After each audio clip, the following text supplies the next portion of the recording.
tiene varias celebraciones, pero vamos a estar hablando dos de ellas. Vamos a hablar del Shabbat y vamos a ver una que sigue el Shabbat. No me la mencionan más adelante. Pero Shabbat significa, es un acto de perfección en la noche de Shabbat. O sea, Shabbat se celebra, empieza con una noche de meditación, donde todo el pueblo judío estaba toda la noche estudiando el Torá, que en realidad es los 10 mandamientos, ¿ok? Lo que le dio el pueblo de Dios en el monte de Sinaí. Ese día de Shabbat, que se celebra entre junio y mayo, son las celebraciones donde se hace esto.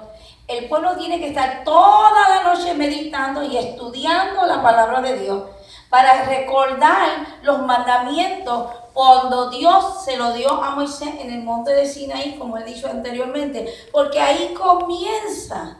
Es el comienzo cuando Dios comienza a establecer sus estatutos entre su pueblo y Él. Yo te prometo hacer esto a cambio de que tú correspondas de esta manera. Es un trato que Dios hace con el pueblo. ¿Amén? Para hablar del Shabbat, hay que hablar del monte de Sinaí. Sabemos que ahí donde Dios se le reveló a Moisés, donde estuvo Moisés varios días y Dios le dio los 10 mandamientos. Dice que bajó el dedo de Dios y escribió en unas piedras los mandamientos, ¿verdad? Fue un evento maravilloso que pasó. No ha habido un hombre en la Biblia que haya tenido un encuentro con Dios tan cerca como Moisés. Que a poco que también le dijo, escóndete para qué. Y escóndete detrás de la piedra porque vas a ver pasar mi espalda, porque si me ves te mueres, Moisés. Dios es tan santo que en la imperfección del hombre, si vamos a la presencia de Dios en nuestra imperfección humana, pues nos morimos. Porque usted sabe que cuando Adán pecó, dicen que por culpa de Eva, pero él pecó porque quiso también. Eva no le puso un revólver, porque ni en ese tiempo había revólver. Ok, él lo hizo porque quiso. Entonces, pero lo que le quiero decir, ¿verdad? Que en ese pecado que entró por primera vez al mundo, que lo heredamos a través de las generaciones, ahí en el monte Sinaí Dios tuvo este acercamiento con Moisés y tuvo que tener cuidado porque hasta la presencia de Dios podía morir. Pero gloria a Dios que siempre cuidó eso el Señor, porque analógicamente muchas predicaciones dicen que cuando Moisés se escondió detrás de la piedra, lo cuidó de no morir, de la santidad de Dios. Pues así esa piedra angular es Cristo Jesús, que a través de su sangre y su obra nos permite entrar a la presencia de Dios sin caer muertos. Aleluya. Ese es verdad, es una analogía muy predicada, muy propaganda en el Evangelio. Pero lo que yo quiero hablar aquí, que lo que significa el Shabbat para los judíos. Quizás para nosotros no entendamos mucho porque venimos de diferentes culturas y ya conocemos a nuestro Señor Jesucristo como nuestro Salvador. Pero el pueblo judío tiene el conocimiento de Dios desde el principio de la creación, ¿verdad? Desde el principio que el hombre tiene conciencia que existe un Dios y vemos que a través de la historia, la nación más vieja que existe se llama el pueblo judío. Si fueran a dar un premio por quién son los más que existen y han permanecido, es el pueblo judío. Claro que las otras generaciones han existido porque ha seguido la generación, lo que se descuidó, donde quedaron. Pero el pueblo judío es el que ha permanecido su existencia hasta el día de hoy, ¿no? ¿Verdad que sí? Vemos eso, que aunque no le guste a los árabes, ni le guste ni a la Unión Soviética, ni a los alemanes, siempre el pueblo judío ha sido un pueblo que Dios lo ha guardado y lo ha conservado porque sabemos que a través de ellos viene la redención aún de la iglesia. Amén. El reloj de nuestra redención está en las promesas del pueblo judío. Amén. Vemos aquí, dice, el Shabbat conmemora el evento más importante de la historia judía, la entrega de la Torah en el monte Sinaí. Dios le habló de en medio del fuego. Ustedes estaban oyendo el sonido de palabras, pero no estaban viendo una forma, solo un sonido. Él le dijo de su pacto, ordenándoles a cumplir los 10 mandamientos, y él los grabó en 2 tablas de piedra. Esto lo podemos ver en Deuteronomio. Ajá, no se ve, pero ese es. Ahí no dice, Cale, no está completo aquí. Ajá, ¿qué dice ahí? se perdió cuando... Ok, está bien. Pero está en Deuteronomio, ahorita se lo busco, no hay problema. Yo creo que es Deuteronomio 4 por ahí. 4, Sí, 4. 12 a 13. Ajá, 12 al 13, gracias. Okay. Vemos aquí, en Deuteronomio vemos cómo Dios hace estos términos para el pueblo. Pero cuando habla de Deuteronomio, en realidad es cuando hace el segundo pacto con el pueblo, porque el Deuteronomio es con la nueva generación, los que sobrevivieron los 40 años en el desierto, la tercera generación, nuevamente tienen que hacer ese pacto con Dios. Pero en Éxodo, donde se le da los 10 mandamientos a Moisés, es el primer pacto. Pero ellos conmueven esos dos contratos, desde Éxodo y también el que se celebró en Deuteronomio. Antes de entrar a la tierra prometida, tuvieron que hacer otra vez pacto con Dios. ¿Sabe una cosa? Porque dice, encomienda a Jehová tu camino y Él hará. Amén. Para que mucha gente dice, yo soy judío y la voy a hacer y voy a ser millonario. No. No es simplemente ser judío, es ser un judío que obedezca al Señor. Amén. Y es igual que el cristiano, no solamente yo soy cristiano, es un cristiano que obedece la palabra del Señor. Si fuera así, que como yo le digo a mi esposo, mucha gente dice, sí, yo soy cristiano y me voy a salvar, porque ya yo conozco a Jesús, pero voy al baile, fumo, hago de todo, igual que el impío, pues como yo creo en Jesús, lo tengo en mi mente, aunque peque en la carne, me voy a salvar. Qué bueno si fuera así, yo fuera la primera, me fuera a bailar.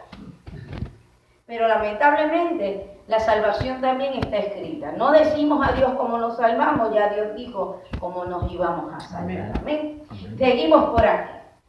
Y en el Shavuot también hay otra celebración. ¿Cómo lo celebran los judíos? Aparte de esa noche, toda esa noche en meditación, al día siguiente, miren lo que dice. En el Shavuot no hay símbolos que nos distraigan del foco central de la vida judía, la Torah. Entonces, ¿cómo conmemoramos? Es una altamente expandida costumbre de quedarse despierto toda la noche estudiando el Torah.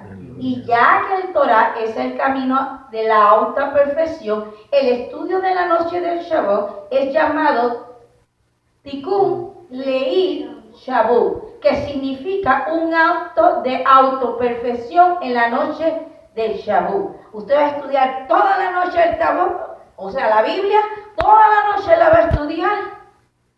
Va a meditar en ella y en esa meditación usted se va a hacer un autobalance, ¿verdad? ¿Cómo decimos? Usted mismo se está haciendo juicio. Usted mismo va a decir, bueno, en esto estoy mal, aquí dice que... Autoanálisis, gracias, esa es la palabra. Y vemos que usted mismo va a decir, espérate, la palabra dice que tiene que hacer así, yo no lo estoy haciendo bien, yo tengo que arreglar esto. Y usted mismo va a enderezar su camino con la descripción de la palabra. Así empieza esa celebración. Y dice, y en los servicios de la sinagoga, en la mañana del Shavuot, leemos el libro bíblico de Ruth. Ruth era una mujer no judía, cuyo amor por Dios y la Torá la llevaron a convertirse al judaísmo. La Torá indica que las almas de los eventuales conversos también. Le voy a explicar. Después que está toda esa noche en autobalance, ¿verdad? Balanceándose usted, esto está bien, esto está malo. En la mañana tenían un servicio en la sinagoga, es como ya la iglesia, ¿verdad?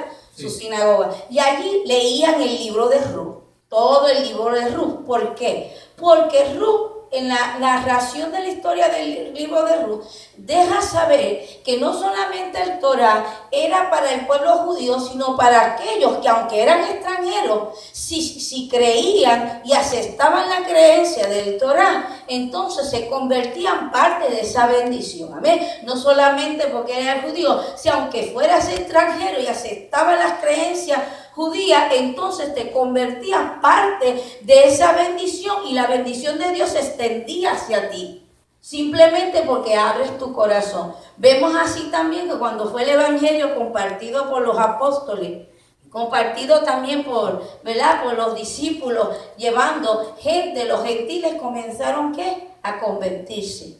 Y vemos la historia de la mujer cananea cuando fue delante de Jesús, que su hija estaba endemoniada. Le dijo, maestro, mi hija está endemoniada, y le dijo, sánale. Y él dijo, ¿qué hacen los perrillos?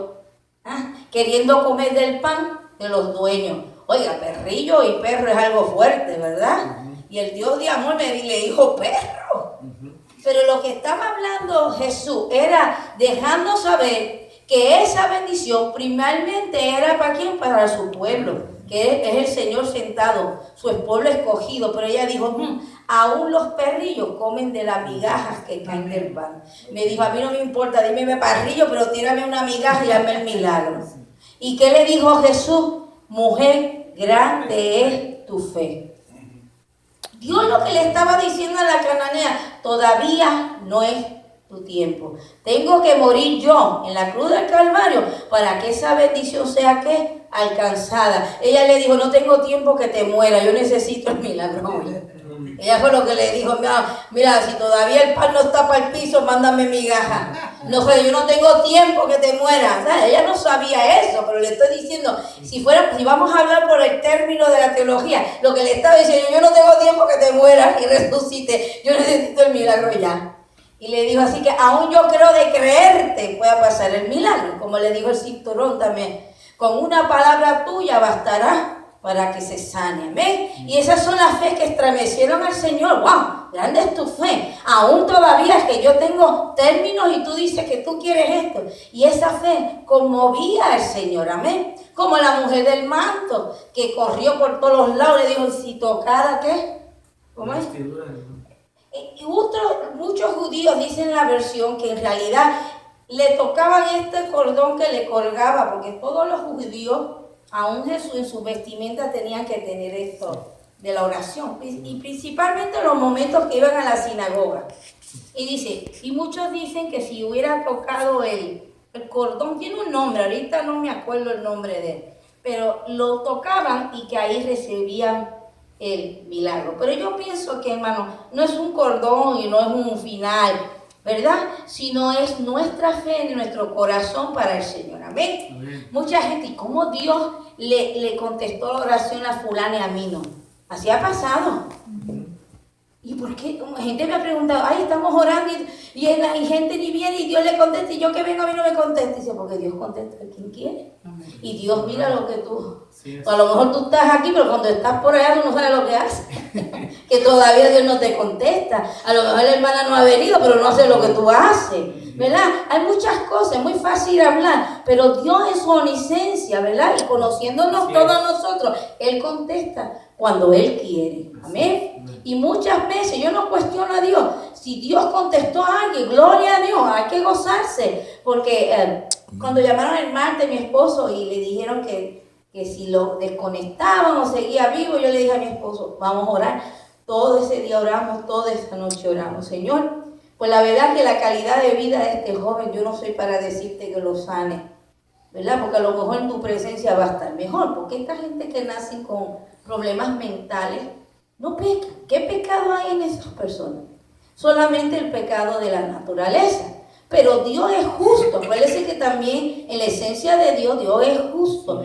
Y muchos, yo me inclino a lo que creen el 90% de los teólogos, que este tipo de personas son ángeles.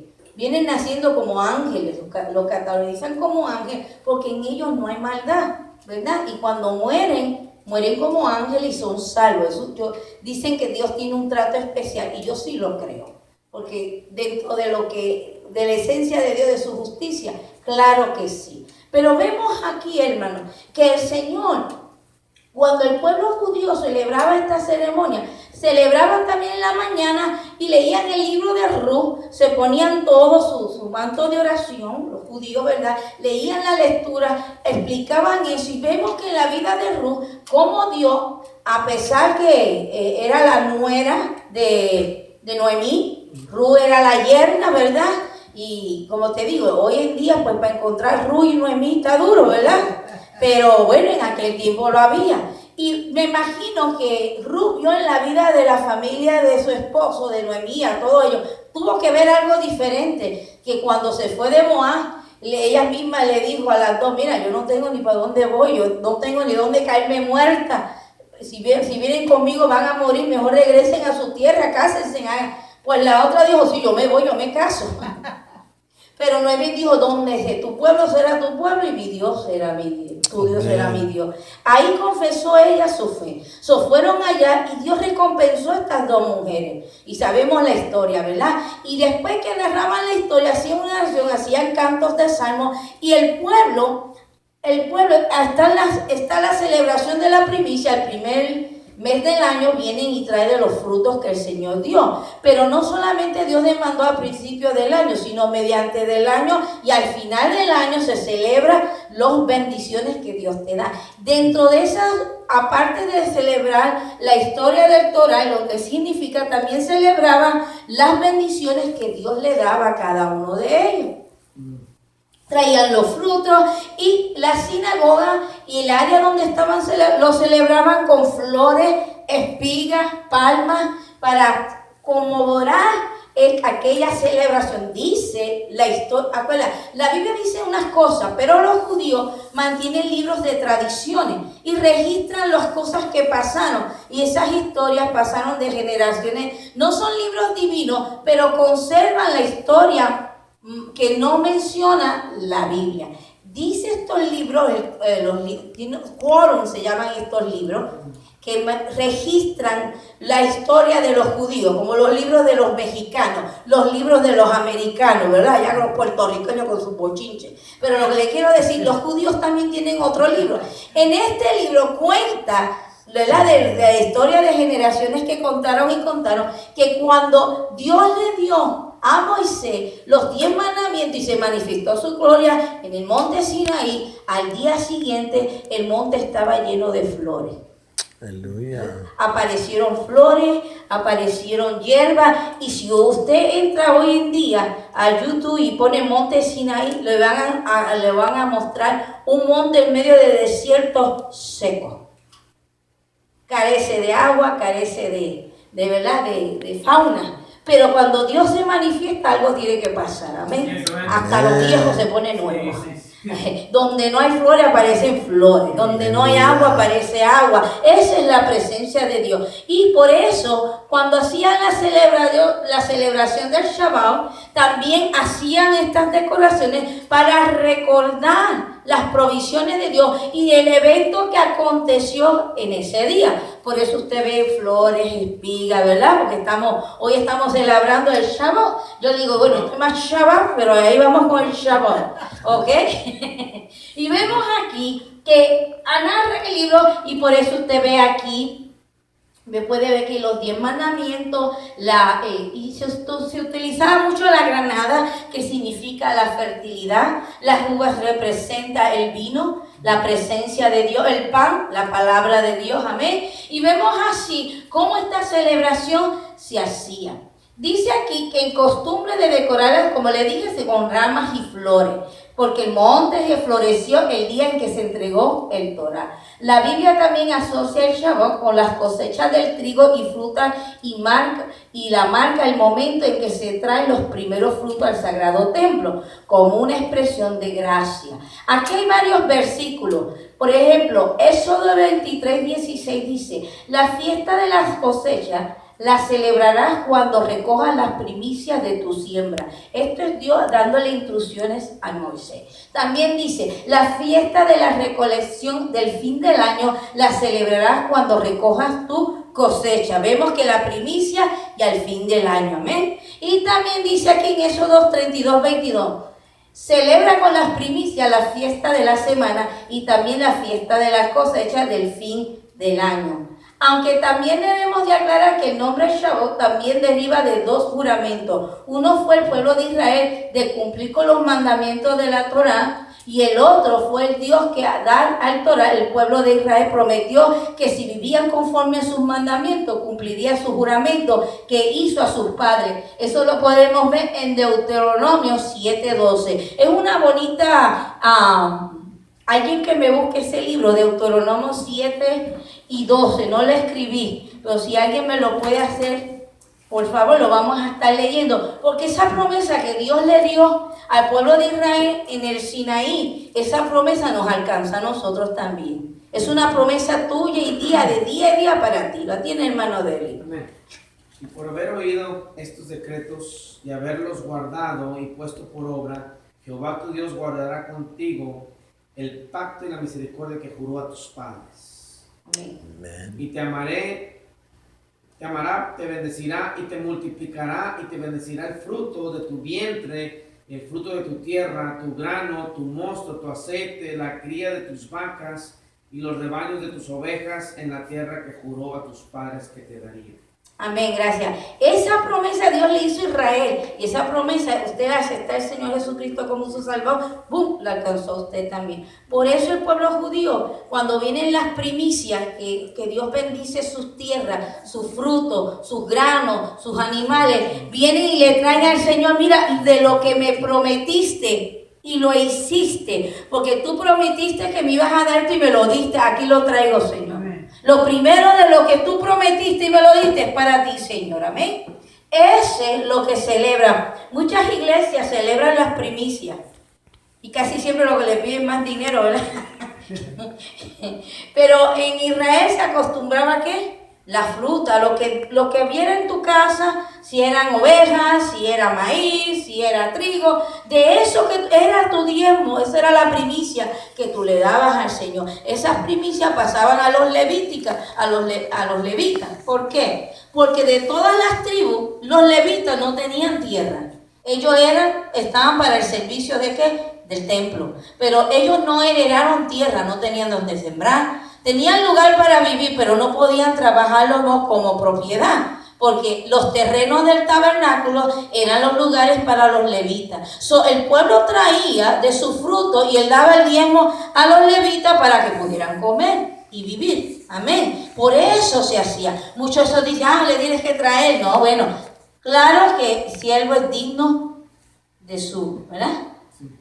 Salario. De su salario. Si es un siervo fiel a Dios y cumple, claro que es digno. Uno que se cree y roba, claro que no, pero alguien que sirve a Dios es digno de su salario. Y esa era la manera de sobrevivencia de toda la tribu del pueblo judío. Es una celebración preciosa. Y usted dirá, acuérdense que yo le dije que el Señor me dijo, celebrando en la adversidad, ¿verdad que sí? Sí. Bueno. Bien, estos son versículos, los voy a pasar. Aquí el Señor dije, ¿por qué el Señor dijo celebrando en la adversidad? Y yo dije, bueno, me voy a meter en la historia de Israel. Yo sé que después de la Segunda Guerra Mundial, cuando Hitler, el alemán feo, no es feo porque tenía un parecido allí, pero era feo el corazón. Pelo negro, bajito, chaparrito con bigota. Ajá, yo digo, mira, pues es primo tuyo, le dije, porque no será de México. Y dije yo, no, yo soy de Europa, sí, pues mira, de este sinvergüenza eres tú. Pero vemos aquí, ¿verdad? Hablando seriamente. Hitler prácticamente mató a casi todos los judíos, todo lo que se encontraba en Alemania y toda Europa. Y no solamente a los empezó con Alemania. Cuando pasó a Francia, agarró y los metía en esto, ¿verdad? Sabemos la historia de todo ello. Después de 1942, Israel desapareció como nación. Ya después, en 1943, comenzaron y empezaron a luchar por ser nación otra vez. Bueno, registrado mundialmente dejó de ser nación, pero bíblicamente nunca dejó de ser nación, porque para Dios siempre fue ¿qué? Existente. Amén. Amén. Vemos aquí que en el año 1967, le voy a leer este chisme. Le voy a decir una cosa antes de seguir. La Biblia habla de la existencia del pueblo judío y su historia y cómo Dios lo ha guardado. Y todavía Dios escribe historia de su pueblo. Y todavía deja de saber que sus promesas son permanentes. Amén. Amén. Mire lo que dice aquí. En 1967 concluyó la guerra de los 6 días. Ustedes han oído eso. Las guerras de 6 días que tuvo Israel. ¿Ok? Y dice, solo unos pocos días antes del Shavuot. Esta guerra fue ejecutada antes que viniera esta celebración del Shabbat, ¿ok? Y dice, Israel había recuperado el muro occidental. Por primera vez en 19 años los judíos tenían acceso al área que rodeaba el monte del templo, el sitio más sagrado del judaísmo. El Shabbat mismo, el muro occidental se abrió para los visitantes. En ese memorable día, más de 200,000 judíos viajaron a pie al muro occidental en Jerusalén.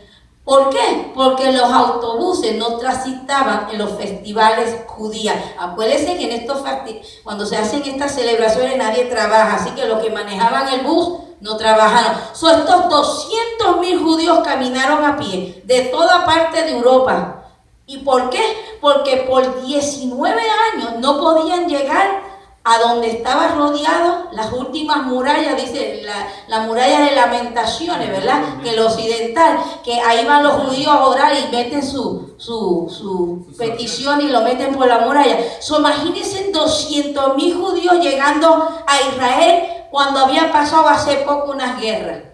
Fueron allá corriendo a celebrar el Shavuot como Dios lo había indicado. Quiere decir que en estos 19 años, ¿qué pasó con la celebración del Shavuot si no podían estar en el templo? No dejaron de celebrarlo.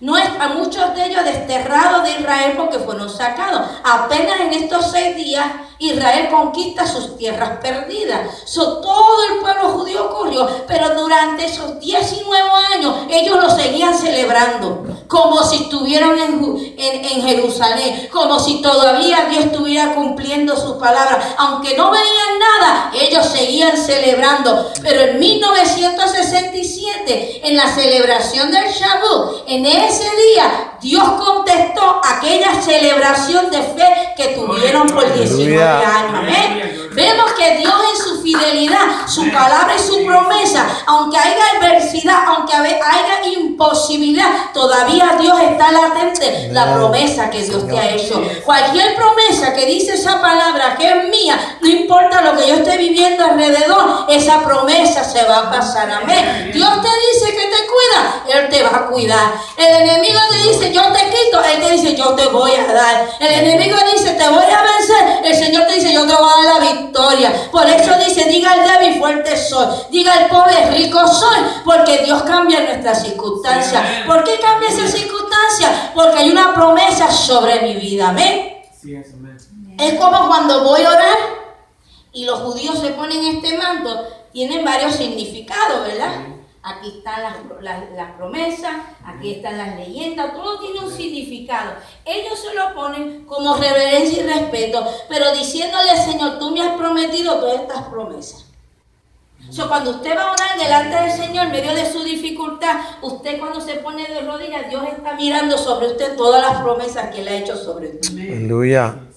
Él no está mirando a ti llorando que estás destruido. Él no está mirando alrededor de lo que dicen de ti. Él no está mirando tus circunstancias negativas. Él está mirando lo que Él dijo que tú eres.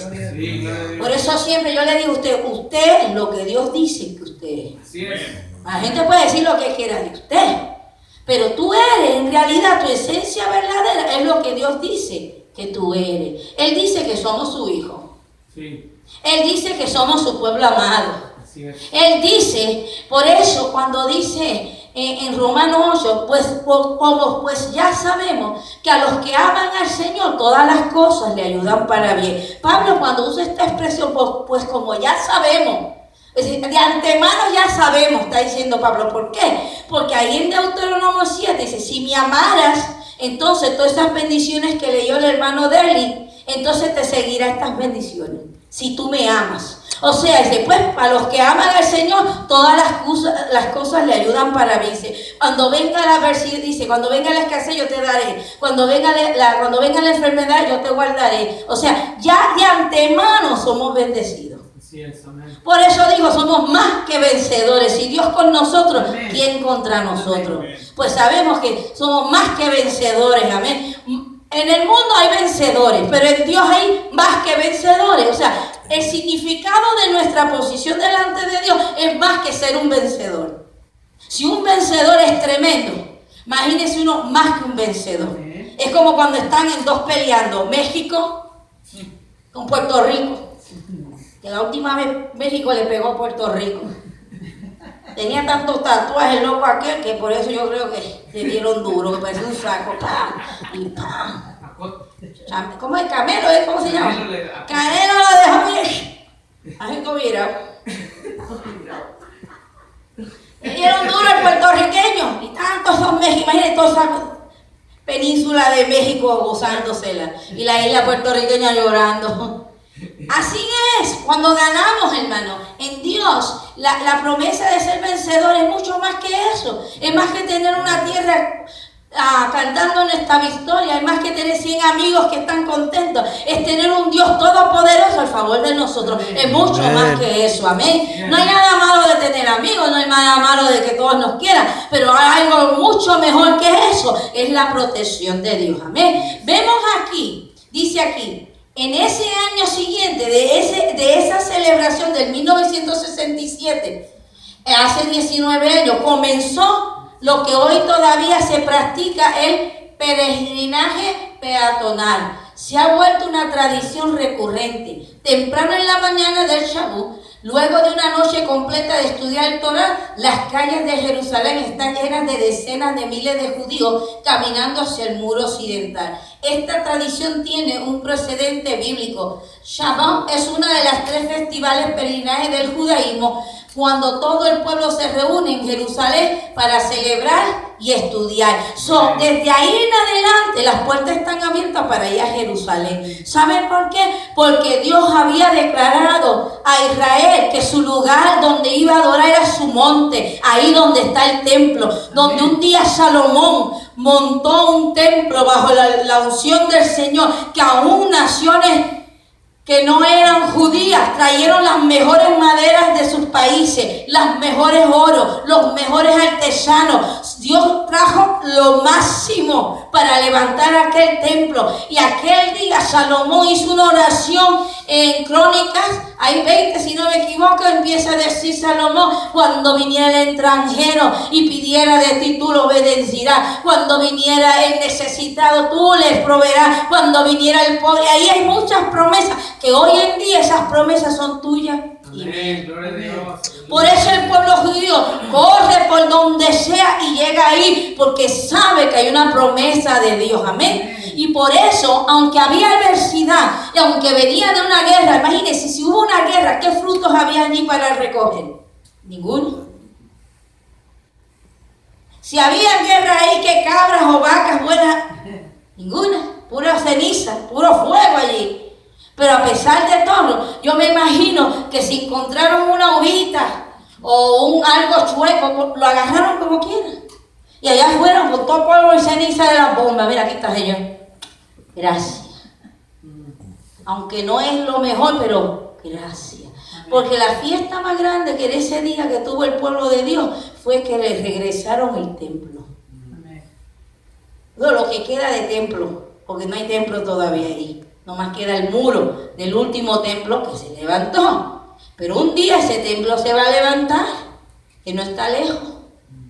Hermano, el día que ustedes oigan, el templo de los judíos se está construyendo, le voy a dar un consejo bíblico: conságrese. Porque la redención del pueblo de Dios y la iglesia está en el tiempo de su pueblo. Vemos aquí que este templo para ellos era tan importante. Estos son, así se llenan, así se llenan. Mira para allá. Yo dije, yo voy a poner una iglesia allá en Jerusalén. Me voy a poner unos risitos así, que a mí me gusta. Me di el gorrito. Y me llevo chofar. Bueno, Deli lo toca bien, a ver si le damos allá trabajo también. Pero vemos aquí cómo usted dirá, ¿y qué dirán los musulmanes? Bueno, esto, porque al lado del templo, de donde está el territorio del terreno del templo, al lado está lo de los musulmanes, que es la copa dorada. Ese es el Islam, de Alá. Alá por otro lado, de mi modo.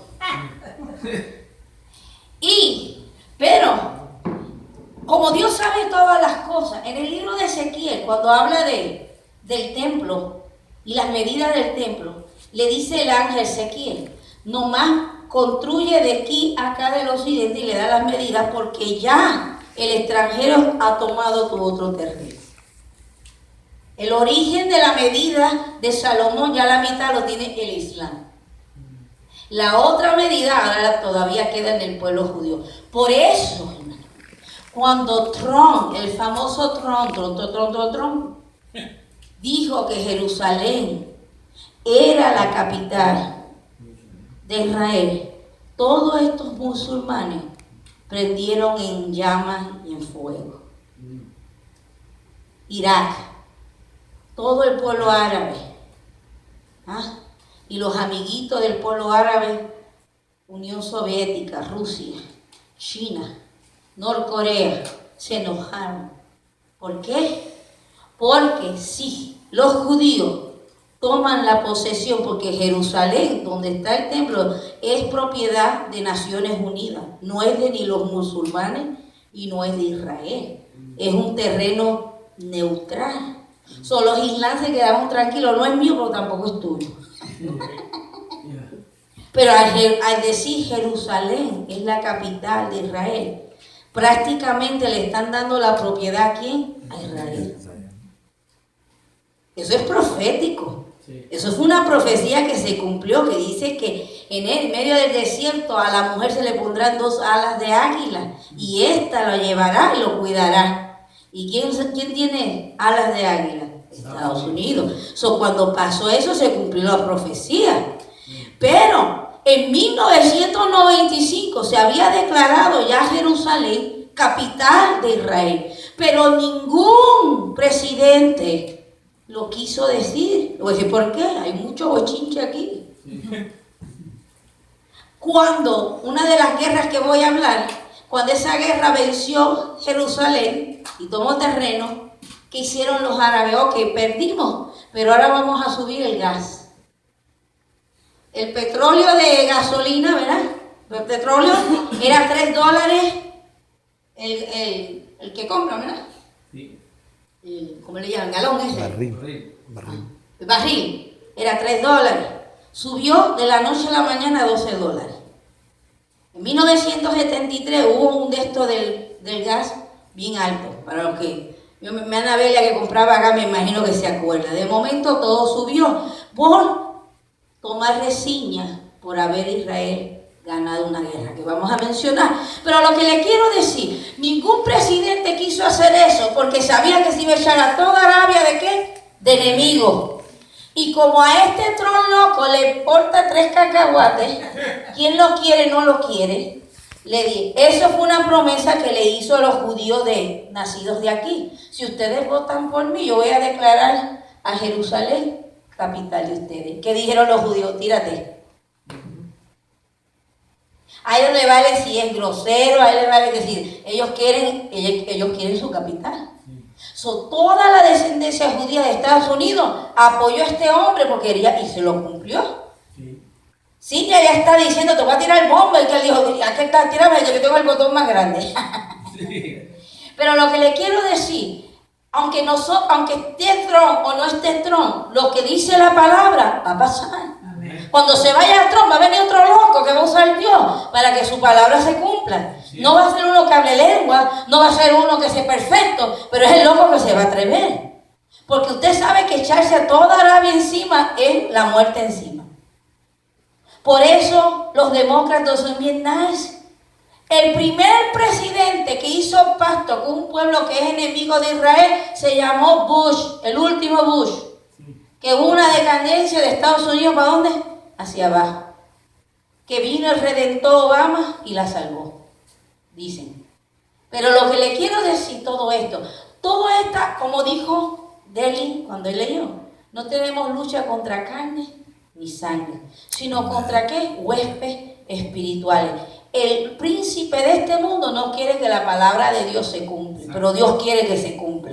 Vemos aquí, en 1948, después declarado Israel, nació nuevamente, después de la Segunda Guerra Mundial. Estas cosas naranjitas eran espacios, colonias judías, pero el resto era de Palestina, ¿verdad? Del pueblo árabe. En 1947, mire cómo comenzó los judíos a llegar, a tomar otra vez el terreno. ¿Qué pasó en 1967? Estaban enojados todos los árabes porque los judíos ya estaban tomando ¿qué? Dominio. Y antes de la celebración del Shabbat, dijeron vamos a atacar a Israel. Israel dijo a mí no. y lo que no había alcanzado Israel en todos esos años que estaba llegando, en 7 días Dios se lo dio. Gloria a Dios. ¿Por qué usted cree que el Shabbat de ese año fue tremendo? Porque Dios cumplió, ¿qué? Su palabra. Usted dirá, hermana Marisol, fíjese, cuando nosotros vamos a la historia del mundo, a veces en estos eventos mundiales, estamos viendo la mano de Dios. Y nos deja saber Dios que Él tiene el control del mundo, amén. Amén. En el mundo tendréis aflicción, pero no temas, yo he vencido, ¿qué? Al mundo. Vemos aquí que la guerra de los 6 días fue entre... Más o menos, la guerra de los 6 días, también conocida como la guerra de junio de 1967, yo tenía un añito, en la historia de la geografía árabe. Fue un conflicto bélico que enfrentó a Israel con una coalición de árabes formada por la República Árabe Unida 4, denominada oficial de Egipto, por entonces Jordania, Irak y Siria, entre 5 y el 10 de junio de 1967. Todos los continentes alrededor de Israel estaban peleando con Israel. Mire, dice aquí. Y dice aquí más información, pero lo que yo le quiero enfocar aquí, te dirá, hermana Marisa, otra vez con la historia, pero le voy a dar los datos de lo que pasó en esta guerra. Es bien cómico. Dice, fecha 5 al 10 de junio de 1967, lugar Oriente Próximo. Y dice, concentración militar egipcia cerca de la frontera de Israel. Exigencia de expulsión y posterior expulsión de la Fuerza de Emergencia de las Naciones Unidas por la parte de Egipto. Egipto comienza esta guerra. Siria, Jordania y todas las demás se van con Egipto. Sí, bueno, vamos a tumbar a Israel porque si no se queda con esto. Eso me recuerda cuando el pueblo de Israel y Josué comenzaba a entrar a Jericó y los otros arameos de tierra de Canaán, vamos a unirnos porque estos están tumbando a medio mundo. Sí. Se vuelve a repetir. Sí, sí. Entonces, ¿qué pasa? Dice aquí, cierre del estrecho entre, ¿verdad? Aquí, conflicto, ataque preventivo por parte de Israel debido a las sospechas de inmediata. Después, ¿cuál fue el resultado? Decisiva victoria de Israel. Amén. Quien ganó fue Israel. Y dice aquí, cambios territorios, y aquí nos deja que toma posesión la franja de Gaza, la península de Sinaí, de Egipto, Cisnonia, incluyendo Jerusalén del Este y la Jordania de los Altos de Or. O sea, ya lo que faltaba lo agarraron. Pero miren lo más cómico, nomás aquí, de los resultados, miren. ¿Quién estaba peleando con Israel? Israel. ¿Quién estaba peleando? Irak, Siria, Jordania, Irak y Egipto. Un montón de naciones y nomás Israel. Dice aquí, mire lo que pasa. Egipto tenía 240,000 soldados. Israel tenía 50,000 soldados. Más 264 de reserva. Y dice, entre todos, Jordania, Líbano e Irak tenía 957 aviones. 2.504 tanques. Israel nomás tenía 197 aviones. ¿Usted cree que iba a ganar? Dice aquí, las bajas. 777 el número de Dios de muertos de parte de Israel. 23,000 muertos de los enemigos de Israel. Wow. Después, 2.563 heridos, 45,000 heridos. Si no hay que tenerle miedo a Israel, es a Dios de Israel. Cierto. Y dice aquí, datos oficiales, dice, más de 400 aviones destruidos. Esto estaba tremendo, ay, qué pena, ese bochinche está bueno. Pero mire, para que tenga una idea, esto es Israel. Esta es la península, ¿verdad? Aquí ves de Siria, Sinaí, perdón, la península de Sinaí. Acá está Jerusalén. Hasta acá llegaron los nenes. Y se quedaron con toda esta península, con parte de Egipto. Como dice, con mi pueblo no te metas, porque si quiero le doy el mundo. Así que cuando se meten contigo, se meten con Dios. Así es. Así es, cuando usted es hijo de Dios y sirve a Dios, no se sienta solo. Ya me voy rapidito, pero para que tenga una idea usted, estos son los diferentes días que tuvieron la guerra y iban avanzando. Al final, este es Israel, lo que tenían antes del comienzo de la celebración del Shabbat. esta que usted ve amarillo claro era lo que tenían. Después de los 7 días, todo esto, parte de las orillas de Egipto, el alto y aquí, y la Garza conquistó Israel, con 197 aviones. Y conquistó Israel, tuvieron esa gran celebración. En 1973 pasa otro evento. ¿Se acuerdan de lo que Dios me dijo? Celebrando en la adversidad. Aunque haya adversidad, vamos a celebrar, dice el Señor. Sí. Mire lo que dice. Hay otra celebración que se llama Yom Kippur. ¿Usted ha oído la guerra de Yom Kippur? Sí, por lo menos lo ha oído mencionar. La guerra de Yom Kippur. Pero en realidad el Yom Kippur es una celebración judía. Lo que pasa es que en 1973, en la celebración de Yom Kippur, también quedaron resentidos los árabes. Me quitaste la península me quitaste Sirnonia, me quitaste la franja y estaban calentitos, todavía tenían el chile caliente. Vinieron de sorpresa.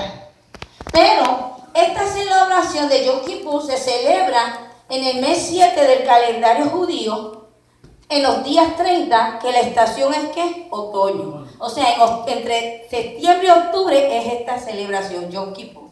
¿Ok? Es equivalente entre septiembre y octubre. Es la conmemoración judía del día de la expiación y el perdón y el arrepentimiento del corazón, o de un arrepentimiento sincero. Son 10 días de arrepentimiento. Yom Kippur es el día judío del arrepentimiento, considerando el día más santo y más solemne del año. Su tema central es la expiación y la reconciliación. Yo no sé cómo celebraron Yom Kippur en medio de una guerra, pero tuvieron que hacerlo. Me imagino que mataban al enemigo, Señor, perdóname que lo maté. Y venía tú y el otro, perdóname que lo maté. Pero mire, ¿dónde tuvo lugar? Fue una guerra de 19 días. Lugar, bueno, Canal Suecia, Altos de Golán, o sea, los territorios que había conquistado Israel. Resultado, ¿verdad? Beneficios políticos tanto para Egipto, cambios territoriales. Hubo un cambio, pero al final de las conclusiones, en quien salió victorioso